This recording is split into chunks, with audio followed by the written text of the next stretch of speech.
Hello, everybody, and welcome to My Brother, and Me, an advice show for the modern era. As if we never left, it's your oldest brother, Justin McElroy.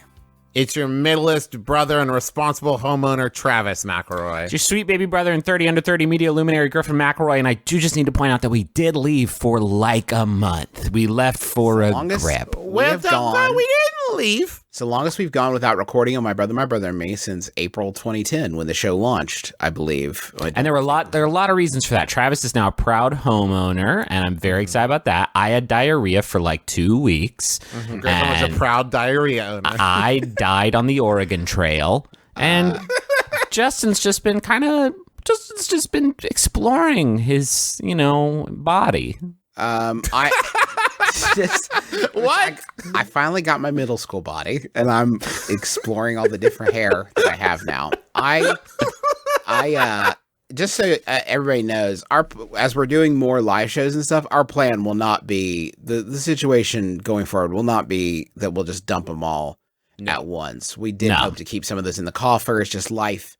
It was literally and a bad situation for just a bad situation. So we're here with you now. I wanted to tell some exciting news. This past weekend at the Charleston, West Virginia's Clay Center for the Performing Arts, I saw PJ Masks live stage show. Is PJ Masks live in concert? Is PJ Masks one person? Good question. I don't know anything about what you're saying. PJ Masks is a superhero team. This is a show on Disney Junior. PJ Masks is a superhero team of 3 kids. Catboy, there's Gecko, and there's Owlette. And they are regular kids who, in the nighttime, transform into superheroes via their magical pajamas. Okay, so this teaches kids, don't go to sleep. Party all night, you get superpowers, go out, fight crime. Don't worry about going to sleep, little baby. Get on out there. Now, Justin, this is it's all new to me. This is a very important question I have. These kids, when they fight crime, is the crime like, we lost the basketball, where is it? Or is it like, somebody's been kidnapped and we gotta go beat up some bad guys? And follow-up question, do they have a sort of self-imposed Batman-esque moral code where they do not kill the bad guys? Good question. They only punch and beat them up very badly, but the PJ Masks kids never kill. How many people do they hang off the sides of buildings? Important question, all. So, PJ Masks, you two have hit upon, I think, the most interesting parts of bringing PJ Masks live to the stage. They do kill. They do kill. Huh? They don't actually usually do anything. So the PJ Masks have superheroes, but of course there's never any punching, right? When you bring this is a show where the episodes, of course, are like any kid show. They're 11 minutes long. 45 seconds long, yeah. Yeah, it's like 11 minutes long. This fucking show kicked off at 3 p.m. and they can't do anything. They can't do anything. They can't do anything. They can't fight. They have their costumes have it's like 20-somethings playing the kids, but their costumes have these large misshapen heads to replicate the experience of them being kids, I guess, to give them that kid look. And they can't do there's no pyrotechnics, there's no flying, obviously. So Owlette just sort of runs around with her wings, and literally half the things in this show were her flapping her wings so hard that she blew bad people off the stage. Gecko, who has super strength, as near as I can tell, only uses super strength to strike things from the stage that no longer needed to be included in the action. So it's Gecko wearing a black turtleneck and black slacks, and was he maybe just the stage manager? And he just locked the brakes and he came back smelling like cigarettes. Gecko, there's another one of the sticky splats, and he would pick it up and he would throw it stage right just to keep the show. We just have to keep the action moving. And he couldn't do more than that. He's union.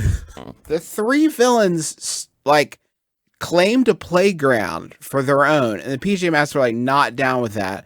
And then the villains decided that they should team up for once. Thank you for finally realizing that. And their first order of business was to steal the PJ Masks headquarters, which seems like a pretty big ass for your It's a first good job. crime. Yeah. It's a really good crime. Anyway, they can't attack each other. Literally, they can't. And there's no like things moving on the stage because it's a pretty simple touring production. So it's literally just kids like running around and flapping wings and then throwing things off the stage. It got to be 3:50 and there was a magnificent battle, by which I mean Catboy ran around in circles and Owlette flapped her wings at people and Gecko struck the stage. Climactic battle between the three, and then the lights went down and a voice said, "All right, kids, we're going to take a 20-minute intermission and then we'll be back." Are you the kids How could there be more? Were they were tearing chairs in half. They were ripping nameplates off. I'm sorry, Mr. Dr. Robert Lingen, who bought this chair, Gave his life for this theater. A beam fell on him. We love him. A kid is just eating the carpet. They run out. Go out. This motherfucker was literally an hour and 45 minutes long. This show barely maintains its narrative momentum for 11 minutes, and you're going to stretch this shit over an hour and 45 minutes long. The last how many parents do you think, Justin, like the kids went out into the lobby and the kids were like, "What's going on?" And the parents were like, "That's the end." Intermission means word for it's done. It's Latin for go on home, Jeremy. I will say at least 1/3 of this podcast tried it for sure. For sure. Oh, we're done, sweetie. And get this.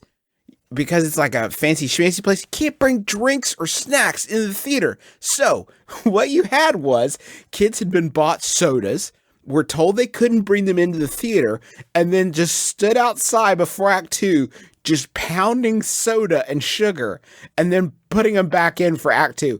By the end of this show, the mass exodus and hysteria was as if the PJ Masks had suddenly started doing like deeply racist material. Yeah. Just like shouting at people walking out, kids just like, one kid had a conch shell and another kid killed him for it. It was fucking pandemonium. The idea, and what kills me is like, who did you make this 2 hours for? Yeah. Who was your target in making this a 2-hour-long production? Because it certainly wasn't the parents. I could have showed up and just taken a picture with the PJ Masks and feel like I had done my duty. It wasn't the kids. They want this shit to be 15 minutes long, and that's barely, like, that's hanging by a thread. And you're going to make it 2 hours long. It's for the performers, Justin, so they can really stretch their chops. Yeah, it really Who is Catboy? It may be the only time they let him off the bus, so maybe it's like a humanitarian thing. Like, we do have to give them 2 hours. You watch them walk off the stage. They do the curtain call. They do a bow, and then as they're walking off the stage, you can actually see them putting the shackles back around their neck. As the and putting... sheepdogs start herding, yep, back on the bus. Yep, back on the bus. Yep. Anyway, PJ Masks were pretty good. This is, as you've almost certainly guessed by now, this is an advice show.